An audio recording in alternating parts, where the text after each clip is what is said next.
Bu videoda sizə hekayəsini Aziz Nesin'in Eyni adlı romanında yazdığı və baş rolunu Kamal Sunal'ın oynadığı möhtəşəm Zübük kinosundan danışmaq istəyirəm. Zübük kinosu bir senaristin Türk siyasətində ola biləcək narahatlıqları üzərinə yazılmış, gözəl, maraqlı və Kamal Sunal'ın aktyorluğu ilə tazlandırılmış bir kinodur. Sənətin cəmiyyətə işıq tutmaq üçün necə gözəl istifadə ola biləcəyinin bir nümunəsidir. Qısaca desək, populistlərin necə insanları, kütlələri manipulyasiya etməsindən bəhs edir. Ölkəmizdə də bu məsələ ilə bağlı bəzi qrupların sosial medianı aktiv, peşəkar istifadə etməyi ilə pisə doğru dəyişib. Bu mənim müşahidəmdir. Ümid edirəm mən yanılıram, bu müşahidə heç doğru olmasın. İndi isə Zübük kinosundan ən sevdiyim səhnəni göstərim, nə demək istədiyimi özünüz başa düşəcəksiniz. Kocam konuşacak, dinleyin. Sayın yurttaşlar, hep din kardeşiyiz.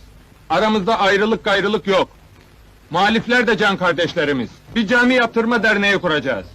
Böyle bir derneğin başına layık, din işini dünya işinden ayıran, akıllı, bilgili, okumuş bir başkan gerek.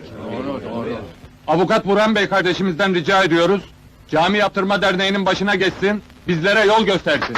Necə gözəl danışır, necə öz rəqibini də prosesə daxil edir, özü edib bütün hörməti özü qazana biləcəkkən rəqibi ilə bölür bu hörməti. Bu müqəddəs vəzifəni rəqibi ilə bölür, ona da hörmət qazandırmaq istəyir. Sayın hemşerilerim, gösterdiğiniz teveccühe teşekkür ederim. Ancak ben bu vazifeyi kabul edemeyeceğim. İlkin, ben kasabada cami varken ikinci bir caminin yaptırılmasını doğru bulmuyorum.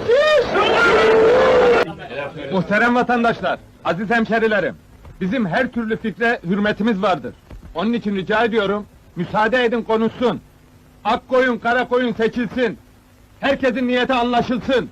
Bir hakikat kalmasın alemde. Allah'ım nihal!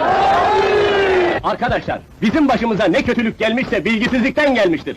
Madem buraya toplandık bir dernek kuralım. Ama bu dernek cami yaptırma derneği olmasın, okul yaptırma derneği olsun. Din imanı olmayınca kuru bilgi neye yarar? Burhan Bey, Müslüman mahallesinde salyangoz satılmaz.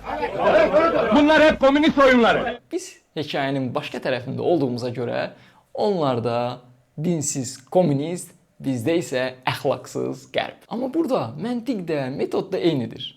Videomuzu Kamal Sunal'ın o möhtəşəm gülüşü ilə yekunlaşdıraq. Mən əminəm ki, bizim də yerli zübüklərimiz bizim üçün çəkdikləri videolar partlayandan sonra evlərində oturub, isti pollu evlərində oturub videonun partlayışına o gülüşlə sevinirlər.